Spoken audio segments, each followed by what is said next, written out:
The Holy Gospel according to St. Luke in the 4th chapter. And Jesus, full of the Holy Spirit, returned from the Jordan and was led by the Spirit in the wilderness for 40 days, being tempted by the devil. And he ate nothing during those days, and when they were ended, he was hungry. The devil said to him, "If you are the Son of God, command this stone become bread." And Jesus answered him, "It is written, man shall not live by bread alone."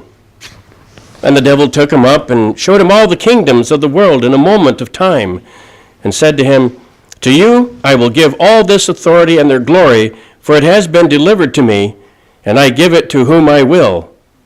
If you then will worship me, it will all be yours."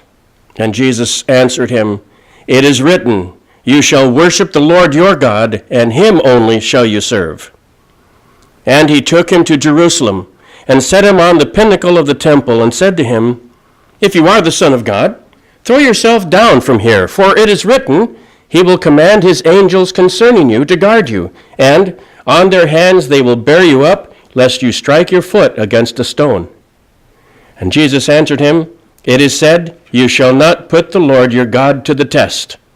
And when the devil had ended every temptation, he departed from him until an opportune time. This is the gospel of our Lord. Please be seated. Open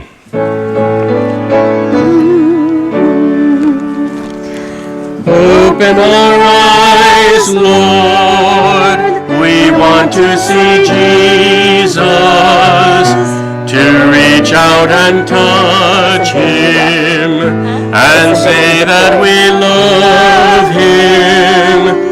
Open our ears, Lord, and help us to listen. Open our eyes, Lord. We want to see Jesus. At this time, we're going to have folks from the Habitat for Humanity sharing with us the ministries that they're doing, and Bill is going to introduce. We got a whoozy-doozy right there. There we go. Good morning. Good morning. I'd like to introduce my friend, Tina Brashear. She is the executive director for the local Habitat affiliate. We go down to Brownsville, up to Sweet Home, off to Scio, and pretty good size area. So please welcome her.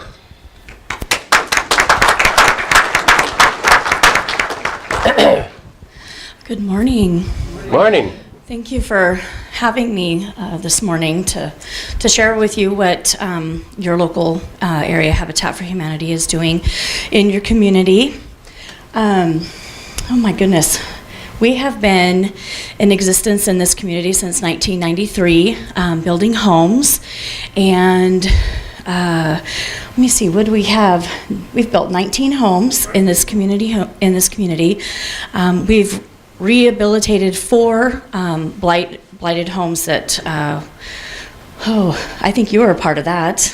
Yes, when we rehabilitated 4 homes for families, and let's see, what else? We have a Habitat Restore. I'm not sure if any of you have ever visited us. We were out on Airway starting in 2008 and moved up here to the Main Street in 2012. And my gosh, we've been there, well, yeah, since, what was it, beginning of 2012, we opened the Restore on Main Street. Yeah, we started down on Airway, and then we moved it up to the one there on Main Street. So. Yeah. And I'm not sure if anybody knows, the Restore we are a new and used building supply store with a few household goods, not a lot, just mainly building materials, electrical, plumbing, that kind of stuff. About once a month we get a load of stuff out of Lowe's Distribution Center.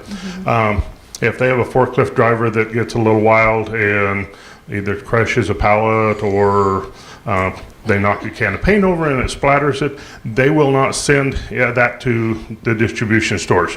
They will send it to us.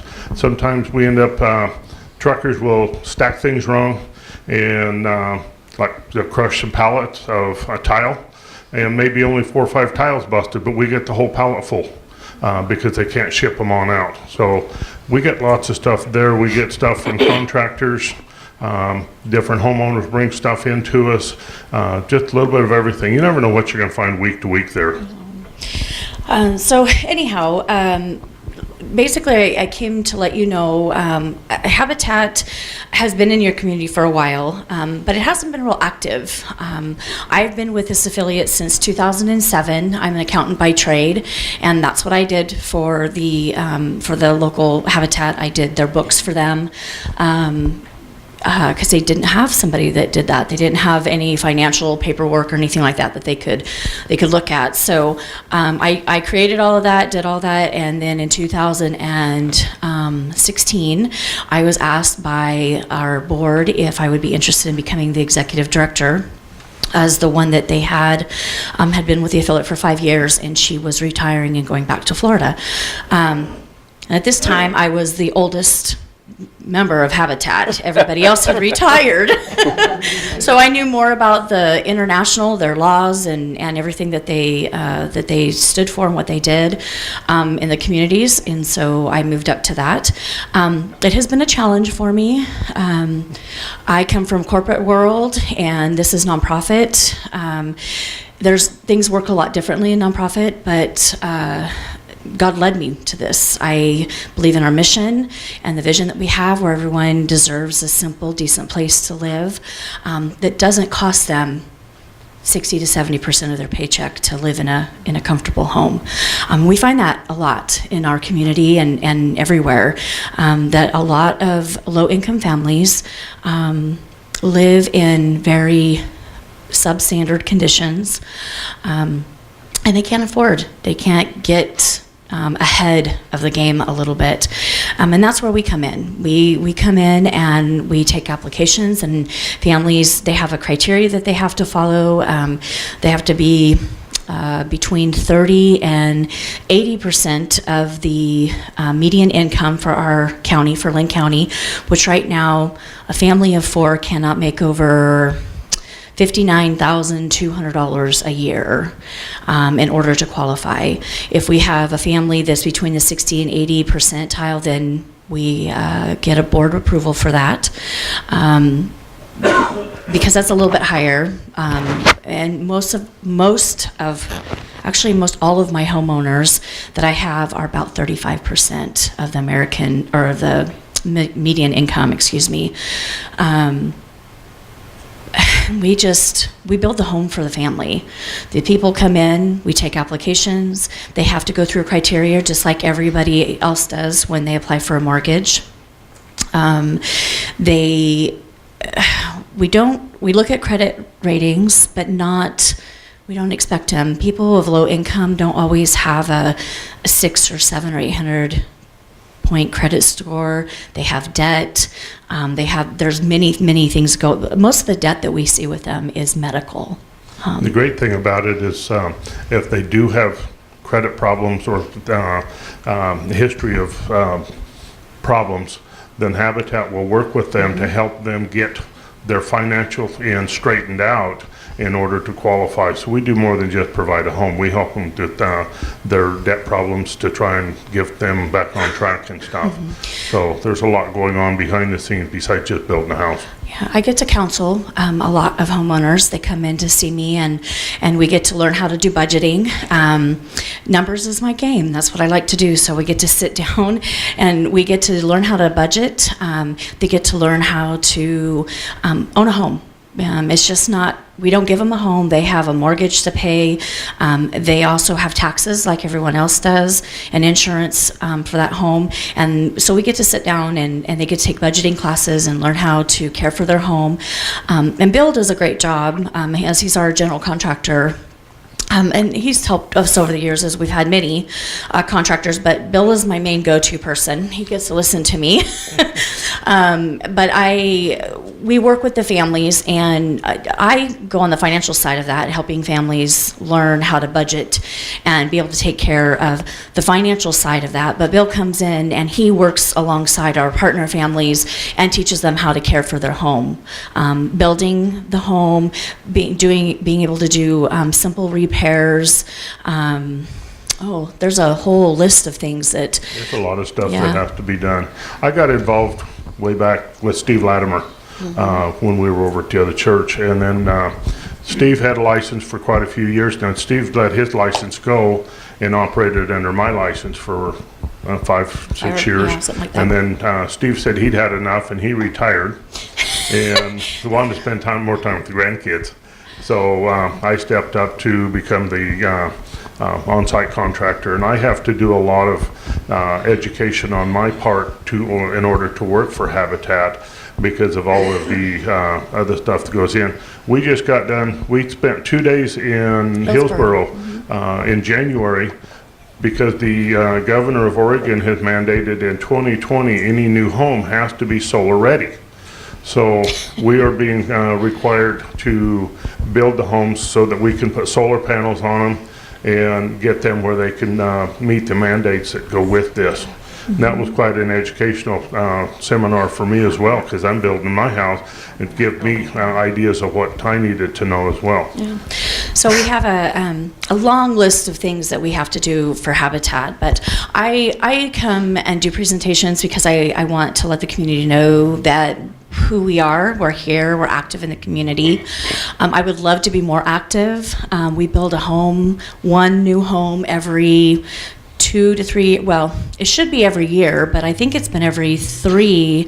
And again, the affiliate hasn't been very active the last 5 years, so I'm coming into this fixing a lot of issues that we had and policies. There's been a lot of policy changes with Habitat International and with OSHA guidelines, and I'm having to do that. And Bill and I get to learn some of that together because Habitat International is very strict on, we have to go above and beyond what your state local laws are for building for families. And right now, the newest thing for us is called a net zero energy package, which we build the homes very tight, very energy efficient for the family because we want them to be able to come in. One of the things that we can help them control is their power bill. By building a very tight home with very energy efficient windows, lots of insulation, things like that. Yeah, we have strict guidelines that have come down. Not only do we have to follow the rules set forth by the building codes, we have to follow the guidelines set down by international and Oregon Habitat for the energy efficient home, so that we're not building a house that is costing so much for heating and cooling that these people can't afford to live there. So we have to build them to the best standards out there. And the solar energy is something that's coming, and it's getting pretty, it's getting pretty strict on what we can and cannot do. So one of the things they come up with is we have to install triple pane windows now in order to get more energy efficient. And it just a lot of the envelope of the home, the structure of the home has to be certain standards so that we're not creating a money pit for these homeowners, that they can have a house that is easy to heat and easy to cool, and it fits their footprint. We're not building big 3-bedroom houses for single people. The houses we're building have to fit the family so that we can build for the wisest choice. So one of the things that I come and I share is not only about the affiliate and the restore, and I hope to have you come visit me at some point in time, but it's just to get community involvement. I do a lot of this myself. I'm the only one that is on the building side for Habitat, but I also oversee our restore because we don't have a restore manager, and I have 4 very part-time employees, and the rest of it's ran by volunteers that come in. Most of my volunteers are senior citizens that come in and do things for me. But I have committees and board members that we're always seeking, people that want to be involved with helping low-income families, whether it's coming and sitting and sharing the Lord's word with them, giving them prayer that they need, or which I get a lot of that. There's many times that I'll be in my restore and I will just stop and we'll have a prayer with somebody that comes in because they're just down on their luck. They come in, they're looking for a home, and I build the homes to suit the families, and they have this process they have to go through, and I just, as much as it breaks my heart, I just can't hand somebody a home. It takes a little bit to do that. And so I'm also working with the City of Lebanon. In December, they got the word from Oregon Housing Services that 42% of our community pays more than 65% of their take-home pay for rent. So we are in a huge affordable home crisis right now. And so I'm trying to work with the City of Lebanon to change some of their zoning laws and how they're doing things, because we need more affordable housing for families in our community. And I don't rent. I'm homeowners. My largest home and my largest mortgage right now is $655 a month for a family. That's their mortgage, taxes, and insurance. So it makes it very affordable. I go through and I work with the families, like I said, with their budgeting, and I make the mortgage payment affordable for the family that is going to be getting the home, because I want them to be here. If we are providing homes for families to buy, then they stay in our community. They're invested in our community. And I've been here since I was 16 years old, and this is my home. I love my community. We have a beautiful community, and the people in it are very giving people. And the only way I can see to continue to grow that community is by offering low-income, affordable mortgages to families to stay in our community. And it's not just families. We do homes for single people all the way up to families. It depends on the applications. It's based on need. A lot of it is based on what the lot size is that we've Yep. got. That mandates how big a house we can build. Yeah. We've got 2 lots in Sotaville right now. One of them, the utilities are already in. There used to be a double wide on it, so that's I think will be our first build. And then the second one, we've got to whoever was there, they built the driveway for the neighbor's house on the lot, so now we're dealing with lot line adjustments and all kinds of other things. And then we've got to put a septic system on that one as well, and we don't know what we're going to end up with as far as where the neighbors' wells are situated or anything else. So there's a lot of challenges that go with this on building a house, trying to stay economical for the homeowner as well as build a decent house for those that need the house. And we get quite often, a lot of my property gets donated. I try to do as much as I possibly can with donated goods, donated labor, anything that's donated helps out the homeowner, because none of that goes against them as far as mortgage is concerned when we are figuring mortgage. So I usually can build a house about $85,000 or so, I guess, is our last one. Yeah. But that's because my properties have been donated. And so if I get properties that are donated and goods and materials that are donated, it goes a long ways into helping with these families. They do have 500 hours of constructive equity or Sweat equity, thank you. They have to come out and help us with building on their own home, which they take great pride in that. Sometimes it's the first time anyone ever swings a hammer. We don't let them go off too often with the power tools. The women, I will tell you, love the power tools. They're like, oh man, my husband will never let me do this. And we have to be careful because sometimes those, they get a little crazy with those automatic hammers. Bill has come and Bill has been, yeah. Anyway, we've had that. We have quite a few women that love to do our builds. I would love to do a women build sometime and have strictly women because they absolutely enjoy it, especially the concrete. I have a couple of them that just love to pour concrete. Never done it in their life, and they think it's the greatest thing ever. Getting out there in that mushy concrete and spreading it around. But anyhow, I'm just asking here for all of you to just pray. Keep in your thoughts about our affiliate, the people that does the work for us, and if God leads any of you on your heart to maybe want to partake in a committee that we have, or come to a meeting that we have to learn even more about Habitat, to donate goods or materials or monetary things, anything like that, we're always looking for some help. And by the way, I don't know if all of you know, but your Billy, your fellowship leader, is that correct?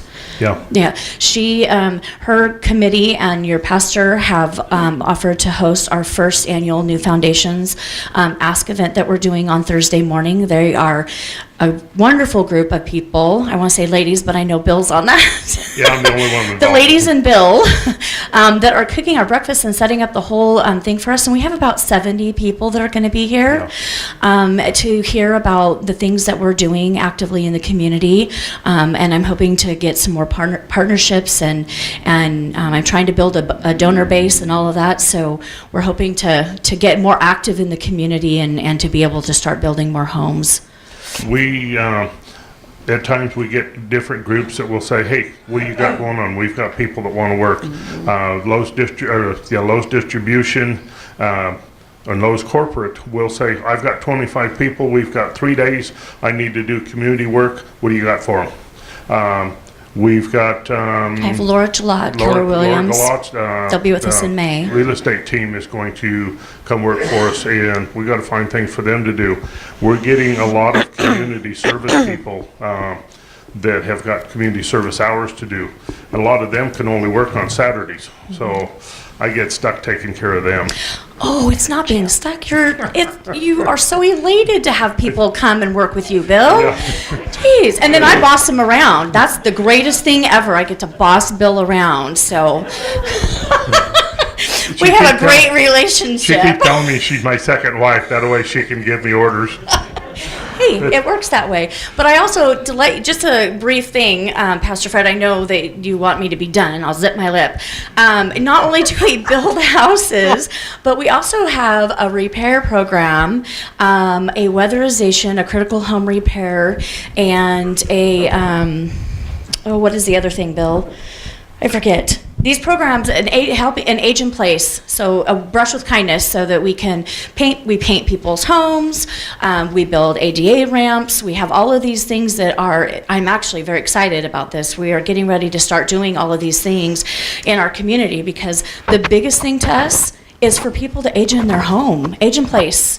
If you have an elderly couple that's in their home and they don't want to move into a senior, assisted living or senior care center, they want to stay in their home, then let's give them a place to do that, whether it means building them a ramp or we have to help them with some kind of ADA requirement.